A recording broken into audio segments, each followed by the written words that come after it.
Bismillahirrahmanirrahim. Assalamualaikum warahmatullahi wabarakatuh.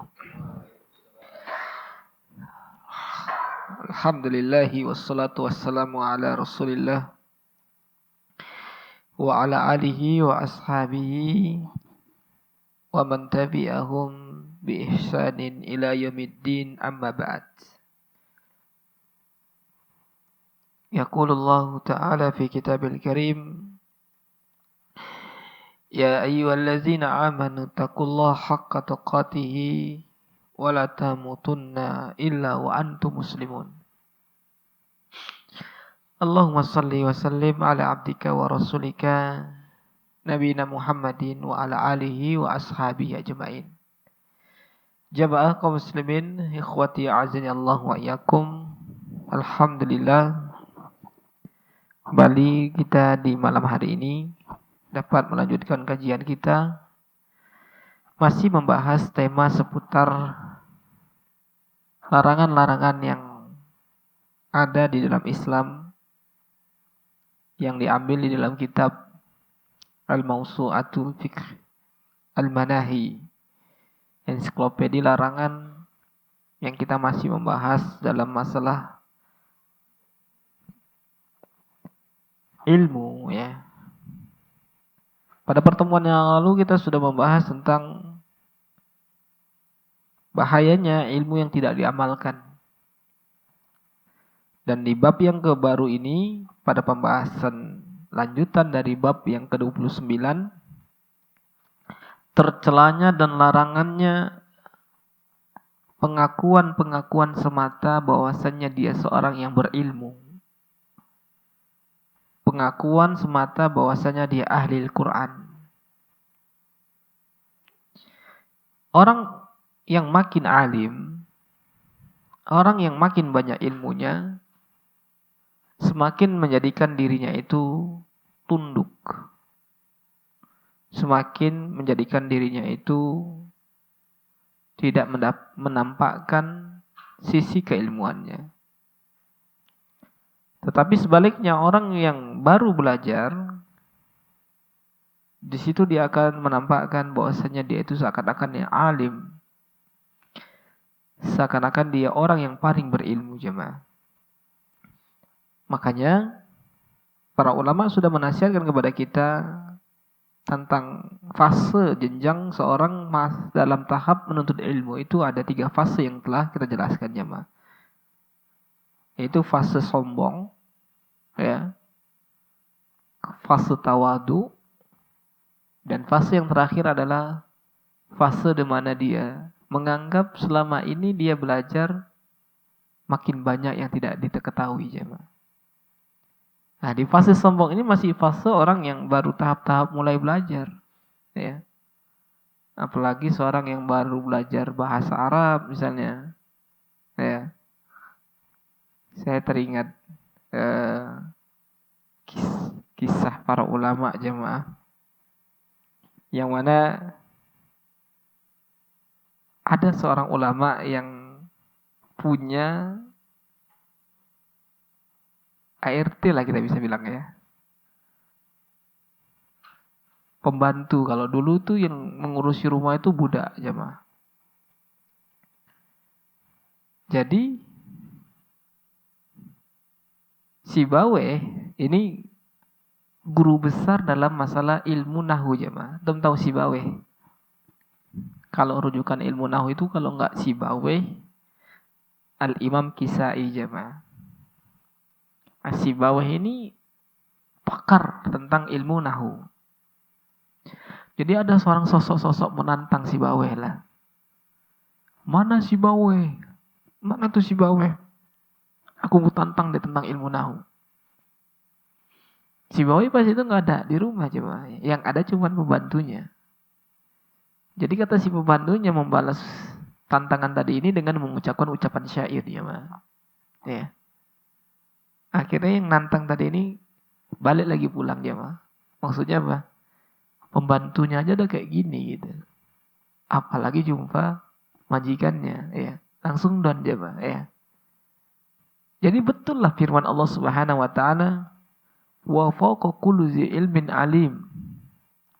Di atas orang yang berilmu ada yang lebih berilmu jemaah. Ibarat sebuah peribahasa ungkapan di atas langit ada ya terserah tuh mau nggak gimana. Di atas langit ada langit lagi jemaah. Maksudnya di atas orang yang berilmu pasti ada yang berilmu. Ya. Ibarat kata orang yang baru belajar ilmu silat kan gitu. Sudah masih sabu apalah kita bilang. Dia dapat berguru silat sama guru ini. Di gunung ini kan gitu. Sang guru pun mengatakan, turunlah ke gunung, ya kan. Turun dia gunung jemaah, ya. Turun gunung dia. Jadi setiap dia turun gunung jumpa lawan, seakan-akan dia ingin taklukkan semua lawan ini, ya kan. Seakan-akan dia bisa mengalahkan semua lawannya. Jemaah. Tapi apa daya jemaah, dia baru mempelajari dengan satu orang guru aja baru. Sementara lawannya itu udah beberapa guru ya yang sudah dia pelajari. Ya seperti itu jemaah ya. Kalau antum baru belajar baru satu orang guru ya, belum mencoba guru-guru yang lain ya. Makanya itu banyak orang yang salah kaprah. Mungkin diawali dengan salah niat ya yang pertama. Ini penting, salah niat dalam belajar itu jemaah. Sehingga apa? Semua mau dihantam, semua mau dilibas, semua mau didebat. Nggak ada lagi lawan debatnya, yang di debatnya siapa? Ya gurunya, ya.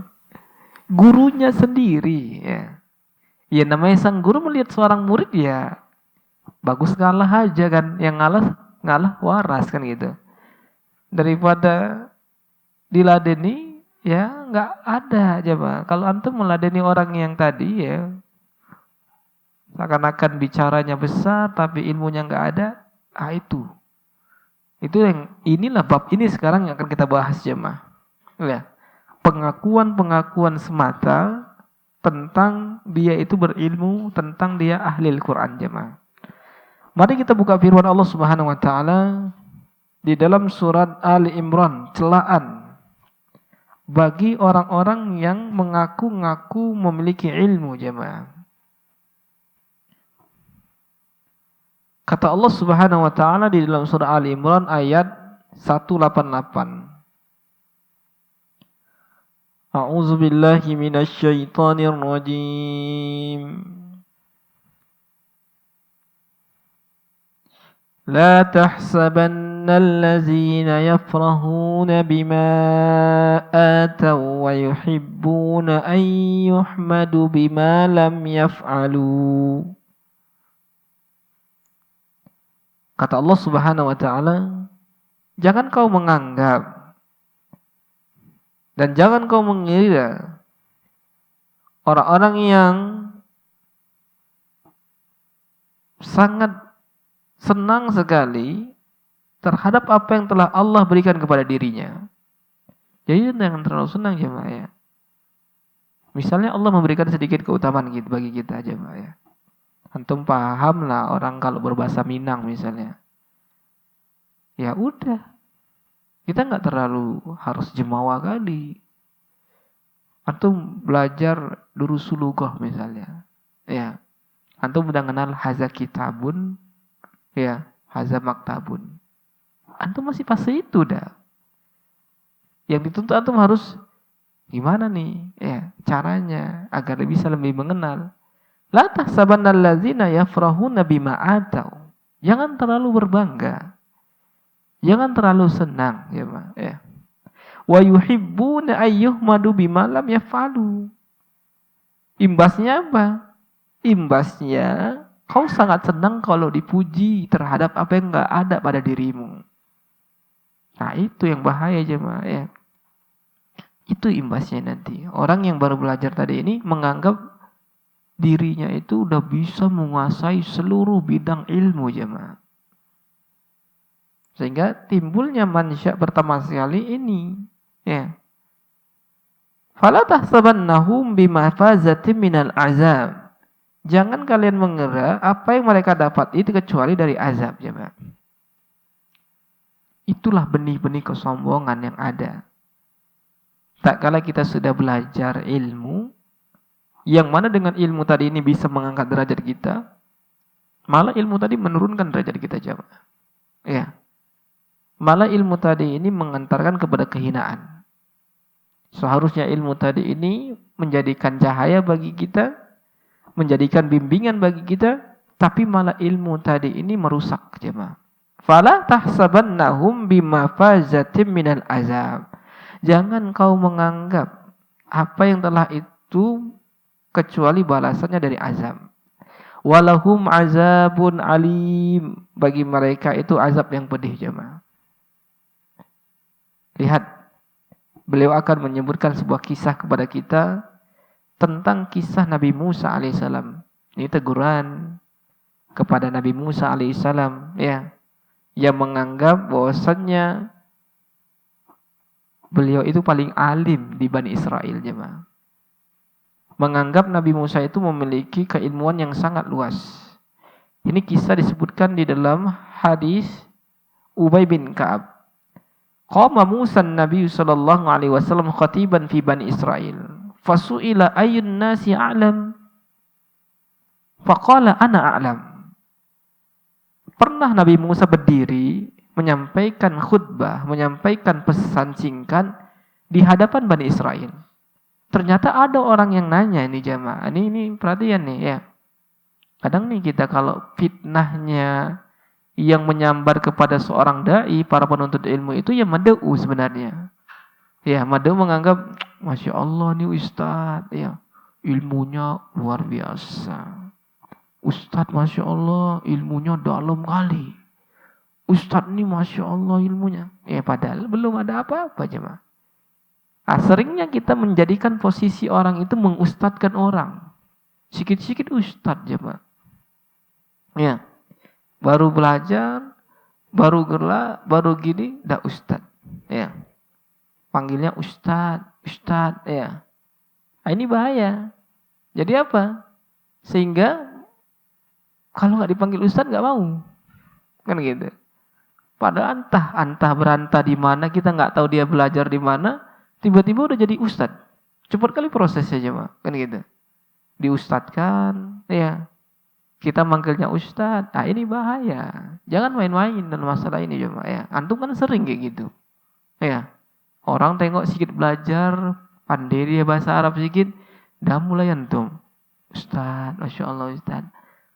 Nah ini antum seakan-akan memberikan perangkap syaitan kepada dirinya. Sehingga apa? Imbasnya apa? Dia ingin tampil. Dia ingin menampakkan, ya. Tapi kalau antum biasa aja panggilnya, akhi, ya. Gimana kabarnya akhi? Tapi ada orang, ya, kalau dipanggil akhi, dia langsung gerak-geriknya tahu kita harus dipanggil dia ustadz kan gitu. Kalau kita panggil akhi dia macam mana kan gitu. Nah, ini jemaah ya. Ditanyalah pada waktu itu, ya. Fasu'ila ayyun nasi a'lam. Ada enggak yang lebih alim darimu wahai Nabi Musa? Ya. Ada enggak? Ini ya. Ada enggak orang yang lebih alim darimu? Enggak ada. Kata beliau. Ana a'lam. Aku yang paling alim. Enggak akan bisa jemaah. Antum enggak akan bisa mengumpulkan semua ilmu. Enggak ada jemaah. Gak mungkin satu manusia, satu orang pun manusia itu gak pernah di dalam dirinya bisa menguasai semua ilmu. Apalagi ilmu agama, itu lautan tak bertepi. Berapa waktu yang antum butuhkan belajar? Setahun, 2 tahun, 30 tahun? Bahkan para ulama gak henti-hentinya belajar jemaah. Iya. Dari kecil mereka belajar sampai mereka tua. Gak akan putus. Ada ilmunya, bertambah ilmunya, berkaji, diulang lagi coba. Menunjukkan kepada kita bahwasanya mereka itu enggak akan kesempurnaan tadi ini dalam masalah ilmu ini akan terus digali. Ya. Apalagi setara kita yang baru mengenal kebaikan di usia 40 tahun, 50 tahun ya. Enggak bisa ya. Tapi lihat para ulama. Gak akan puas dengan ilmu yang mereka akan dapat ini. Ada ini. Ternyata siapa yang lebih alim lagi di sini? Dia datangi. Siapa yang lebih paham ini? Dia datangi. Sekelas sahabat Nabi Shallallahu Alaihi Wasallam. Abdullah bin Abbas kita tahu orang yang paling pakar terhadap ilmu Al-Quran. Tapi tak kala ilmu Al-Quran tadi ini dia dapatkan dari orang yang lebih paham dari dia, dia datangi jemaah. Ya, bukan dengan stay dia cukup, udahlah kayak gini aja lah. Ya, nggak akan merasa cukup dengan ilmu tadi ini. Akan terus kurang, terus tambah. Makin digali ilmu tadi ini, makin tahu antum, makin paham. Oh, ternyata ini. Aduh, nggak tahu. Oh, ini kok baru ini ilmunya. Kok selama ini baca bolak-balik kok nggak dapat? Rupanya dapat. Kayak gitulah antum kalau belajar. Makin antum belajar, makin antum paham, antum itu bodoh. Tapi kalau orang yang baru belajar, dia seakan-akan udah menguasai ilmu semua. Kalau ditanya, gimana? Oh, menurut saya kayak gini lah. Langsung offset, terlalu offset kita jemaah. Tanpa ada kehati-hatian di dalam mulut kita, berhati-hati kalau menjawab. Aduh, nggak tahu aku jawabannya. Meskipun dia tahu jemaah jawabannya, tapi tadi kehati-hatian tadi nih, sifat warok tadi yang ada dalam dirinya, nggak berani dia. Kadang ada orang bukan hanya sekedar rekodnya belajar aja. Ikhwan senior lah bahasanya jemaah ya. Ikhwan senior, kalau antum duduk dengan ikhwan senior, tanya-tanya, diskusi, langsung tuh, padahal di situ ada ustadz lagi duduk, padahal di situ ada ustadz alim yang lagi duduk, dia dengan santainya dia akan menjawab pertanyaan. Sebenarnya pertanyaan itu nggak harus dia jawab. Ini yang kurang adab. Dia menganggap bahwasannya dia sudah lama, kayak gitu. Padahal nggak ada apa-apanya jemaah, kan gitu. Dijawab, rupanya salah pula itu, kan gitu. Menurut saya ini, si ustadz pun tersenyum, kan gitu. Jangan menurut saya bang. Kalau kata hadis gini, Al-Quran seperti ini, rupanya salah fatwanya jemaah. Itu berapa banyak kita dapatkan seperti itu jemaah ya. Contohnya ini, penggalan pengalaman cerita yang Allah abadikan di dalam Al-Quran tentang Nabi Musa alaihissalam.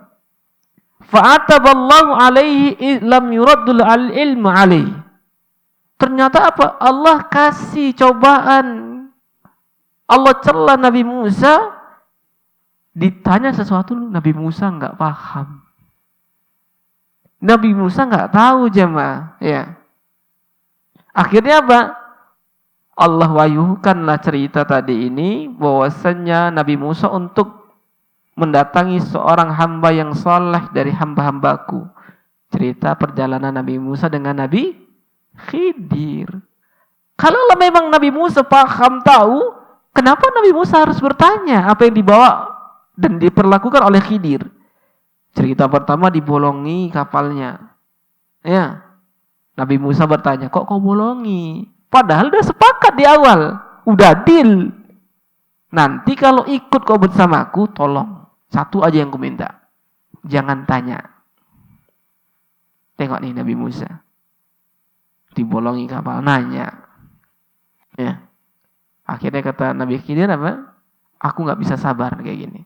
Yang kedua, dia bunuh seorang anak laki-laki. Tanya lagi. Yang ketiga, masalah dinding jamaah. Lihat, sepenggal cerita ini mengingatkan kepada kita, wa fawqa kulli dzi ilmin alim. Di atas orang yang berilmu ada yang berilmu lagi jamaah ya. Jadi kita makin menjadi teguran kepada kita, ini hati-hati ya. Perangkap syaitan ada di dalam sini ya.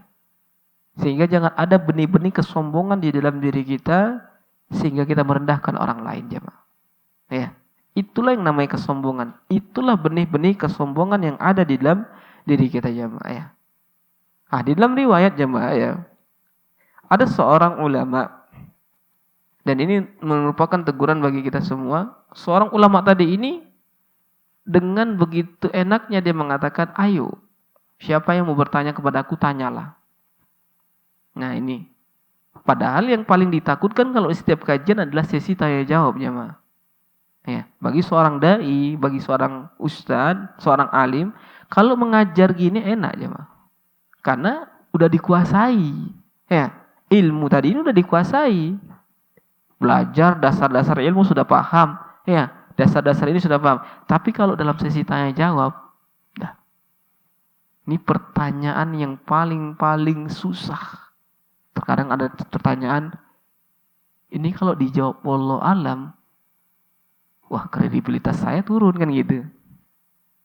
Ini kalau dijawab nantilah, di situ cobaannya jemaah. Ya, makanya seorang alim ya, dia kalau nggak tahu dia langsung wallahu alam jemaah. Layaknya Imam Malik, Imam Syafi'i, gimana sifat warok mereka? Imam Malik ditanya 100 soal, 3 cuma terjawab sama dia coba. 3 cuma terjawab. Selebihnya sisanya apa? Wallahu alam. Wallahu alam. Wallahu alam. Wallahu alam. Wallahu alam. Bukan beliau nggak tahu, beliau paham, tahu. Tapi jawaban yang pasti dari tadi ini beliau masih ragu. Kadang ada kita hukumnya ini ragu. Jangan terlalu kita bisa menguasai semua ilmu, itu nggak mungkin jemaah ya. Ada batasan-batasan tertentu ya. Terkadang ada seorang yang alim di bidang fikih. Terkadang ada seorang alim di bidang hadis. Terkadang seorang alim ahli dalam masalah mawaris ya. Bagi-bagi harta waris. Terkadang ada seorang alim ahli dalam bidang ini. Beda-beda. Ya. Jadi nggak ada seorang alim yang bisa mengumpulkan semuanya di dalam dirinya. Satu dia paham ini, ada satu lagi dia paham ini dia kuasai sangat jemaah ya. Nah, dengan seiring dia berjalannya, baru dia paham. Oh, ternyata seperti ini. Oh, seperti ini. Oh, seperti ini. Oh, seperti ini, seperti ini. Nah, ini mengingatkan kepada kita. Akhirnya apa? Ada seorang alim tadi ini dengan enak dia mengatakan, ayo tanya. Ayo tanya. Apa? Pengen kalian tanya. Ditanya satu pertanyaan, nggak bisa jawab ya Pak. Bingung. Ya, padahal dia sudah memerintahkan kepada manusia untuk bertanya, tapi dia nggak tahu jawabannya. Ini jangan sampai seperti ini ya. Ini jangan sampai seperti ini jemaah ya. Makanya nasihat-nasihat para ulama ya mengingatkan kepada kita kembali bahwasannya ya jangan sampai kita berbangga dengan apa yang tidak kita miliki.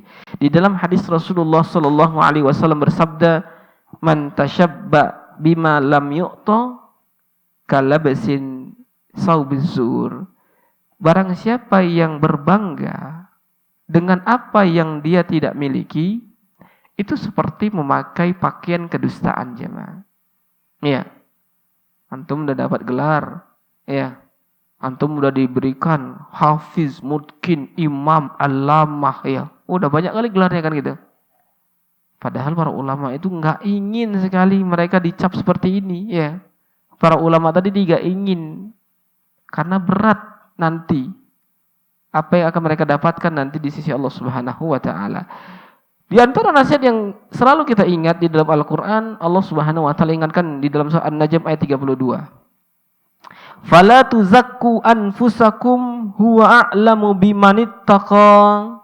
Maka janganlah kamu menganggap dirimu itu suci, hebat. Dialah yang paling mengetahui siapa orang yang paling bertakwa. Jadi Allah yang tahu mana. Makanya kita lebih rendah diri, apalagi kalau di hadapan kita orang yang lebih berilmu, ya kita nggak usah pamer, ya kita nggak usah terlalu menampakkan, ya inilah yang diwanti-wanti oleh para ulama kita jemaah. Demikian juga di dalam riwayat Al-Imam Sufyan As-Tsauri mengatakan kepada kita, tak kala itu ada seorang pemuda hadir di majelis beliau. Gak ada satupun yang berbicara, padahal di situ pada waktu itu hadir semua orang-orang yang memiliki tingkat keilmuan yang sangat luar biasa. Tapi lihat para pemuda tadi ini dengan tidak menghormati, ya, tidak melihat para ulama tadi berbicara, ya. Akhirnya apa kata Sufyan As-Tsauri? Lam yakun salaf akaza. Kan ahaduhum la yadail imama wa la yajlis fi sadr hatta yatluba hadzal ilm 30 sana wa anta tatakabbar ala man huwa asan minka Kum anni wal araka tad'unu min majlisi. Lihat nih. Ditengoknya ada pemuda yang terlalu sombong tadi ini jemaah ya. Apa kata Sufyan Ats-Tsauri dengan marahnya dia? Gak pernah salaf itu seperti dirimu. Ngaku-ngaku pintar, ngaku-ngaku seorang yang berilmu, ngaku-ngaku hafizul Quran, padahal di situ ada para ulama jemaah ya. Karena ahaduhum, yang mana para salaf tidak pernah melakukan diri mereka itu seorang imamah, alim, gak pernah. Antum kalau lihat video-video para ulama jemaah ya, Syekh Bin Baz, kalau moderatornya sudah memuji Syekh Bin Baz, Al-Allamah Syammahatus Syekh ini, kata Syekh Bin Baz cukup, lanjutkan materi. Syekh Ibnu Utsaimin juga kayak gitu jemaah ya. Tak kalah moderatornya udah memuji dia, langsung beliau mengatakan enggak. Langsung ke topik pertanyaannya. Memang mereka enggak senang dipuji, gimana coba ya? Karena mereka tahu apa yang mereka dapatkan ini belum ada setara apa-apa kan gitu. Ya. Apa yang mereka dapatkan ini belum ada coba ya. Tapi kalau kita yang baru-baru ini aja belajar, baru sedikit menggali ilmu ya, baru berapa dasar-dasar fikih aja yang kita belajar, seakan-akan kita sudah menguasai semua bab fikih jemaah ya. Seakan-akan kita sudah menguasai semua bab ilmu ya. Ingin kita jawab, ingin kita bantah, ingin kita ini semua ya. Jadi kalau ada orang yang berbicara tentang ini, nggak bisa akhi, antum ini salah nih, antum ini gini. Padahal di situ ada orang yang lebih berilmu, orang yang masya Allah ya. Makanya kelihatan orang yang betul-betul belajar karena Allah Subhanahu Wa Taala dengan orang yang tidak belajar karena Allah Subhanahu Wa Taala. Wala yajlis fi sadr. Demikian juga hal yang seperti ini tidak nampak. Ya. Mereka itu enggak akan bisa memusungkan dada mereka. Hatta yatlub hadzal ilm salasina sana. Sampai ada di antara mereka yang menuntut ilmu 30 tahun.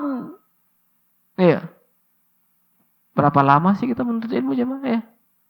Berapa lama antum mengaji-ngaji ini? Ya, taklim ini berapa lama? Dulu para ulama menuntut ilmu itu ada yang 30 tahun namanya. Ada yang 40 tahun. Al-Hafidz Ibnu Hajar di usia 50 tahun dia belajar, ya.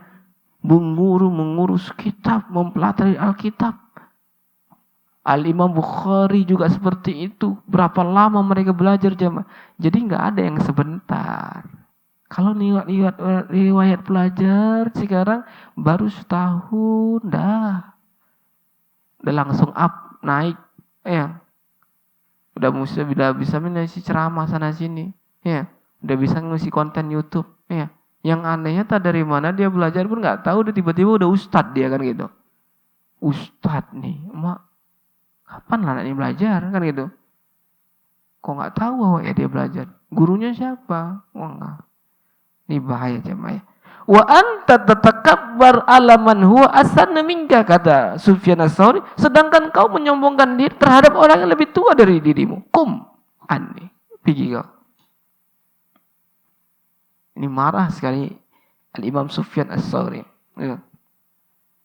Demikian juga Sufyan Ats-Tsauri mengingatkan kepada kita, iza ra'aita syab yatakallam indal masyahi wa in kana qad balagha fil ilmi mablaghan fa ayisa min khairihi fa innahu qalilul haya, kata beliau.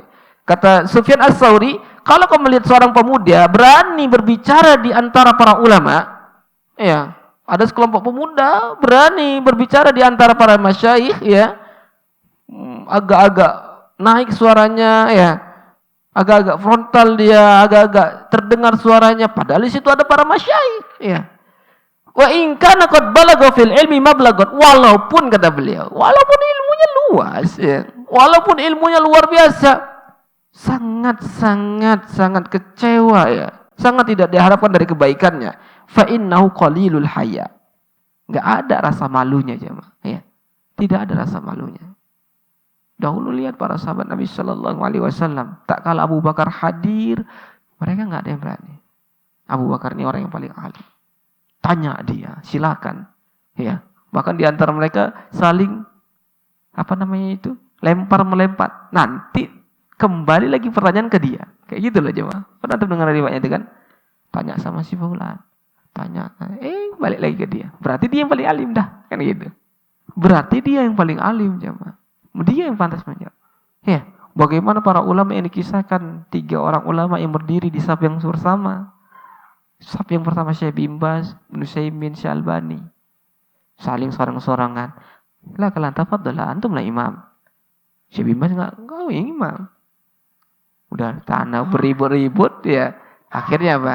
Sami'tu Nabi, aku pernah mendengar Nabi sallallahu alaihi wasallam bersabda, fa in kanu sawa, kalau mereka dalam bacaan itu sama, fa'lamuhum hadisan. Orang yang paling paham hadis. Enggak ada di antara kita ini yang paling paham tentang ilmu hadis kecuali kau. Syalbani masuk coba. Ya. Ini kita belum, karena menang bacaan bagus ya. Akhirnya antum maju jadi imam. Situ ada seorang alim ya. Ya. Seorang ustaz ya yang sudah belajar lama ya. Hormati sekali jemaah ya. Hormati keilmuannya, ilmunya Masya Allah ya. Apalagi Syalbani, antum masih pakai sempak ya, masih kenceng tadi mana antum. Beliau itu udah menguasai semua ilmu hadis ya. Jadi nggak bisa antum ngenyek-ngenyek pendapat beliau ya. Ini Albani nih, pendapat Albani nih ya. Salah itu pendapatnya, nggak betul itu. Kau siapa antara Syekh Albani dengan dirimu? Jauh lah jemaah, jauh kali. Nggak bisa kau disetarakan antara ulama ini jemaah. Ya. Nggak bisa jemaah, jangan. Kalau ada pendapat ulama seperti ini, tolong dihargai. Oh Masya Allah ya, pendapat Syekh Albani. Ya. Lihat penghormatan para ulama. Syekh Mukbil kalau ngajar itu jemaah, di belakang beliau Syekh Albani. Padahal beliau ahli hadis. Tapi begitu menghormati Syekh Albani. Ini pendapat saya. Silakan kalian mengambilnya. Dan di belakang saya ini ada kitab-kitab Syekh Albani ini. Karena beliau paham. Di antara murid-murid beliau itu banyak orang Aljazair. Ya, yang mayoritas mereka mengambil pendapat Syekh Albani. Ya. Tapi lihat penghormatan para ulama dengan para ulama ya. Makanya kita ini kalau makin paham kadar kita jemaah, kita tahu. Ya. Kita bisa paham di mana kita akan bisa memposisikan diri kita. Maka nasihat terakhir yang disebutkan oleh para ulama kita adalah rahimallahu mur'an arafa qadar nafsi. Semoga Allah merahmati seorang, dia tahu kadar dirinya jemaah. Kalau kita paham kadar diri kita sampai mana, maka kita akan tahu sejauh mana kita berilmu tadi jemaah. Ya. Sehingga kita lebih hati-hati, lebih mawas diri, enggak terlalu offside ya. Karena kita tahu aku ini belum ada apa-apanya, ya. Mengkaji fikih aja belum pernah tamat, ya. Mengkaji akidah aja usul salah saya diulang lagi kan gitu. Belum sampai kitab tauhid belum tamat ya. Masih banyak kitab-kitab para ulama yang belum dipelajari jemaah ya. Masih banyak. Sementara para ulama mereka 30 tahun belajar enggak henti. Senin, Selasa, Rabu, Kamis, Jumat, Sabtu, Minggu. Ya. Pagi, siang, sore. Belajar, nulis. Belajar sampai ya. Jadi waktu yang mereka curahkan untuk belajar itu semuanya jam menulis Al-Qur'an. Jadi coba ya. Kita pahami ya dari kajian kita ini ternyata kita belum ada apa-apa jemaah ya. Belum ada apa-apa. Apalagi kita jarang sekali kita ikut majelis taklim ya. Cuman ala kadarnya ya. Karena orang kalau antum melihat para penuntut ilmu yang sejati, betul-betul kita ini belum ada bandingannya jemaah. Kalau mereka itu mencatat ilmu tadi ini ya di hadapan para ulama, ya stay ya, enggak pernah terlambat sedikit nanti dimarahi, di stop ya. Kalau antum ya alhamdulillah dengan kesibukan antum bisa juga masih di majelis ilmu walaupun kita kadang dapat ilmunya tadi setengah, kadang setengah tadi hilang jemaah ya kan gitu. Tahulah kita kadar kita masing-masing ya. Itu pun kadang kita merasa kita udah aku udah belajar ya. Aku sudah enggak jemaah ini sangat salah jemaah ya. Maka perhatikan lagi jemaah ikhwani azanillahu wa iyyakum ya. Mawas diri ya, makin kita mengingatkan bahwasanya ilmu itu ibarat lautan yang tak bertepi jemaah ya. Selalu kita pahami, selalu kita rendah hati dan selalu kita belajar ya, bahwasanya pelajaran ini tidak akan sampai henti-hentinya walaupun kita sampai kita ke liang lahat. Barakallahu fikum ya. Kita cukupi dulu kajian kita sampai di sini ya. Insyaallah kita akan lanjut pada kesempatan yang akan datang dengan izin Allah Subhanahu wa taala. Wallahu a'lam bishawab. Subhanakallah bihamdik, asyhadu an la ilaha illa anta, astaghfiruka wa atubu ilaik. Assalamualaikum warahmatullahi wabarakatuh.